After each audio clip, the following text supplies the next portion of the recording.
All right, music fans, welcome. Harmless Dave here, talking real music in real time for real people just like you and just like me. So I just got through reading an article which I don't care what side of this thing you're on, whether you're pro the thing or against the thing, but this article about Paul Stanley's guitar tech raises some red flag, serious questions. Again, it omits information that could provide context to this issue. By the way, the gentleman's name is Francis Stuber, and he passed away yesterday. And he was Paul Stanley's guitar tech. He was only 52 years old. And it says he suddenly died from the thing. Now let that sink in for a second. He suddenly died of the thing. Now, typically what happens is somebody gets this, they get to a point where they have to go to the hospital, right? And then they do a bunch of things, they intubate. There's a full protocol that the little emperor has given all the big pharma paid off institutions, and they use certain things to try to mitigate, and they have a huge failure rate. But typically this takes usually a few days. They typically don't say so-and-so checked in and now he's done. You know, he didn't make it. He got there, and then suddenly he's gone. So the article is written this way: my dear friend, buddy, and guitar tech for 20 years, Franz Stuber, died yesterday suddenly of the thing. Stanley goes on, both on and off stage, I depended on him for so much. My family loved him as I did. He was so proud of his wife and 3 boys as they were of him. I'm numb. That's Paul Stanley. Let me just interject here. Are any of these people going to give this narrative up? Seriously. And I'm asking this not as a wise ass real music observer dude who thinks he's right about this. I'm thinking, when is humanity going to say stop? And once you see where I'm going with this, you'll understand my anger and frustration. Anyway, so let's go on with the article, and then I'm going to interject with some theories here and the crazy omissions. And these people need to admit that they're wrong. This is what they need to do. They need to admit that they're wrong, and they won't do it. And now this guy, who was only 52 years old, 3 boys and a wife, they were proud of him, right? And Paul Stanley says he's numb. I mean, this is his right-hand man out on tour. You got to have your guitar tech pretty much doing everything for you before you get on stage. The instrument needs to be tuned. It needs to be placed properly. There are other things that guitar techs do, which basically, you know, make the artist look good. All right. This is what a drum tech does, a guitar tech. Any instrument tech is really the glue that keeps the performance going together, I should say. That would have been the cliche to use. But Stuber worked on all of the Kiss and Paul Stanley tours dating back to 2002.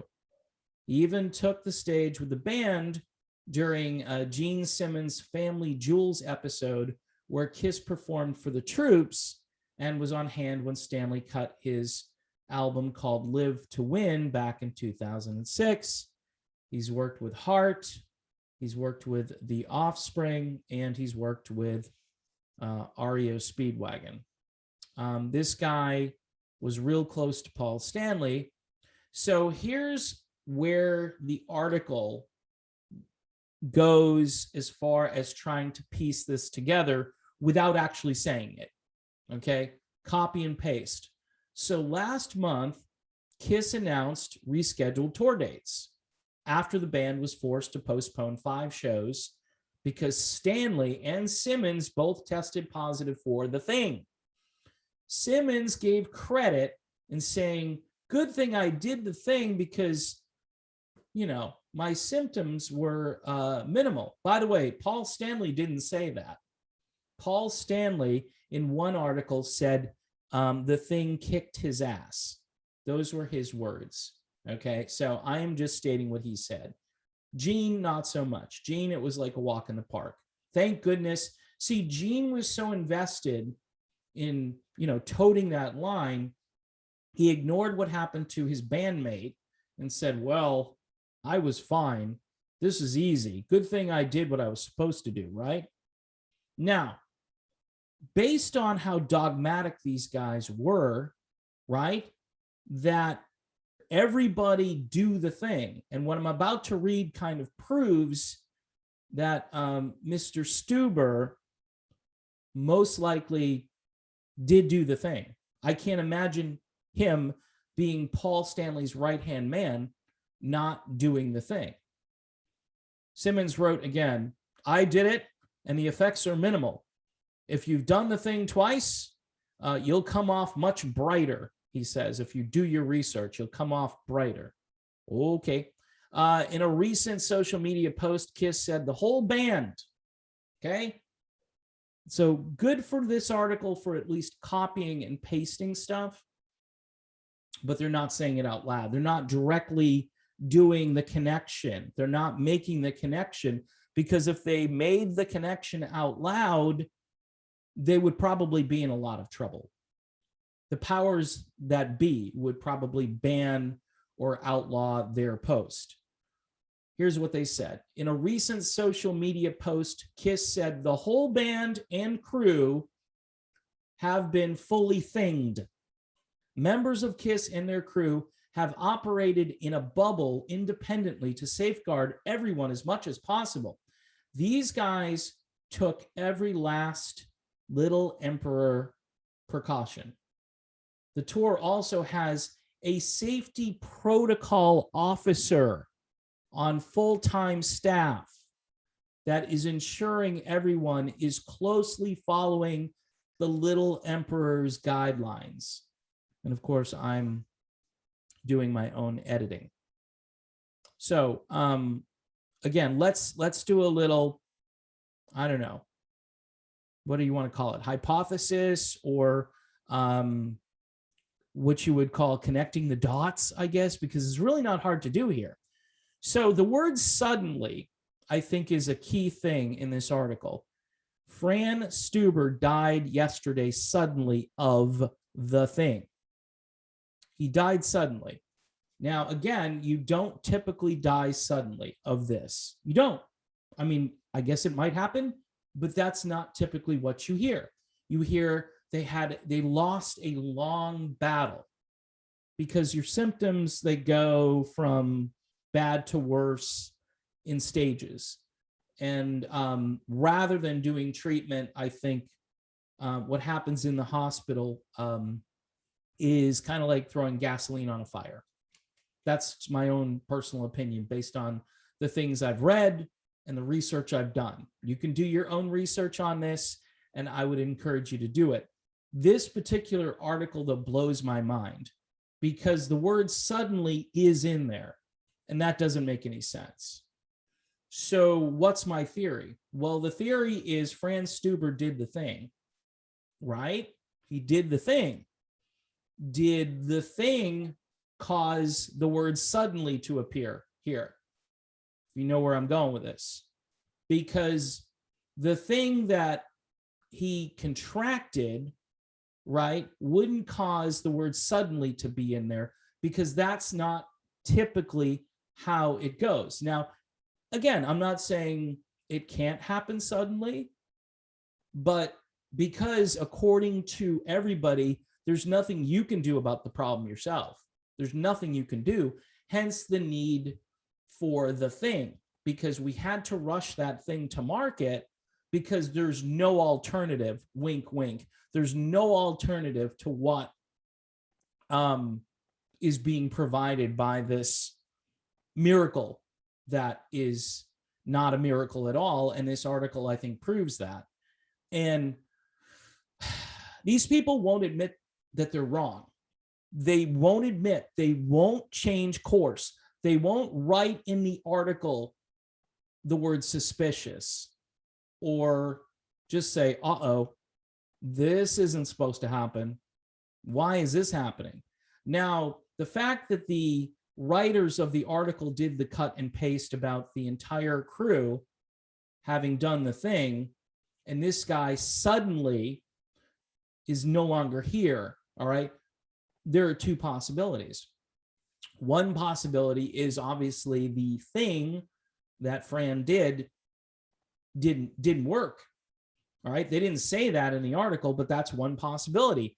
The other possibility is the thing that Fran did caused the problem. And those are the only two options, because Fran was in good health, apparently, 52 years old. And this is just a tragedy that these people are willing to continue to push a narrative, and they're willing to omit critical information, crucial information.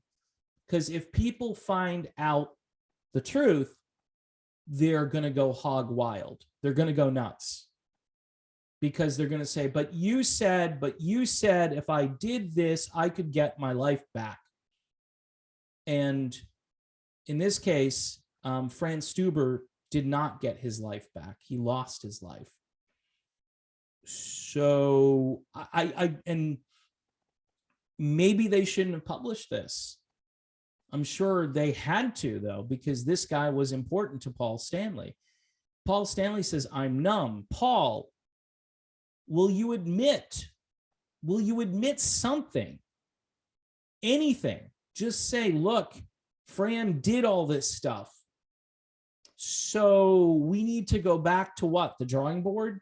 Go back to square one, rather than continue to push this. And again, I watched, and I've got to find this link, and it's hard to find, but I watched a news report from Florida, where I live, but up in like Jacksonville, somewhere up in that area, where a 58-year-old guy, I mean, did exactly all the right things, and he's no longer here. And the wife said at the end of the article, I urge everybody to still go out and do the thing, after she lost her husband. The craziest. This is why I say it's a cult, and people get on me for it. What happens to the human mind where you get to the point where your husband is gone and you're saying to the rest of the world, yes, and you're basically saying, we wouldn't have changed anything. This is what we would have done anyway. What? So that's some kind of special alien brainwashing right there. That is, I just watched the report, my mouth hung open, thinking to myself, I don't relate to these people. I don't understand these people. It's almost as if they're a different species. They're a different group of people. And yeah, we're human to some degree.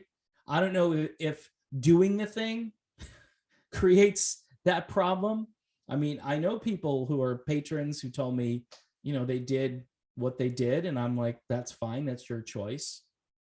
That's fine. But here is an example where someone does everything they're supposed to do. And by the way, you're being browbeated. And it's kind of backed off a little bit, but then they're telling you now you need another one. If you did the two, you need another one. And obviously, maybe they don't consider Fran fully thinged because maybe he didn't have the third one, right? He's not in that category at 52 years old. If he's fairly healthy, he's not in that category. So even by their crazy standards, because They don't consider you fully thinged unless you've done 2 or 3, soon probably to be 4. When does this end? And when people ask that, nobody seems to know. And many of these people promoting it don't care. They think this is just going to be part of your life now going forward, that every few months you're going to wind up like a pincushion. That's what you're going to, and apparently, based on what I'm reading here, this is not the solution to the problem. This is not, and maybe hey, let me say it this way. Maybe it might be for some people, right? Maybe it might be, but is it worth this? And again, this is a husband, a father, 3 boys, and now he's gone. He's gone because you people want to keep this narrative going. This is what you reap, what you sow here. You are more invested in this narrative than you are in humanity, than saving humanity and being compassionate. And where's the American spirit, by the way? Where's that spirit of ingenuity where we say, okay, obviously this isn't going to do the trick, so we better roll up our sleeves and figure something else out. We better start telling people different information. Maybe we better stop following that flow chart that hasn't worked. And these are things I think are crucial to this conversation moving forward. If you can't acknowledge that you're wrong, if you can't say you made a mistake, then, if you're so invested in money or just not admitting that you're wrong, I don't relate to you. I don't relate to you as a human being. And I think you need help. You need to get serious help. And I think you're in a cult, and I think you've been brainwashed. And honestly, I think you need counseling. You need to be deprogrammed, whatever it is. You need to see reality for what it is. And if this man died for no reason, then somebody should be held accountable. That's the other issue. Nobody's being held accountable. And I find this absolutely abhorrent. And when does it end? What threshold do we get? What number do we hit before we say enough? But, you turn on the news every morning, it's full steam ahead. It's here comes the booster. Here comes the booster. Oh boy. And the booster's going to be ready for you. Great. Great. So anyway, the best thing I can do at the end of this video is to wish well of this family who just lost their husband and father, and to ask people if they pray, to pray for these people. And maybe somebody needs to have the courage to come out and just break the silence and tell the truth. Just anybody. Just say, look, this is what happened. And yeah, you're going to get shut down. You're going to get mocked. You're going to get ridiculed. You're going to end up like Eric Clapton in a heartbeat. But that's the price you're going to have to pay to be brave and courageous. And at this point, we need more of brave and courageous, because if we're not brave and courageous, we're not going to be here for too long as a human race. We're not going to survive.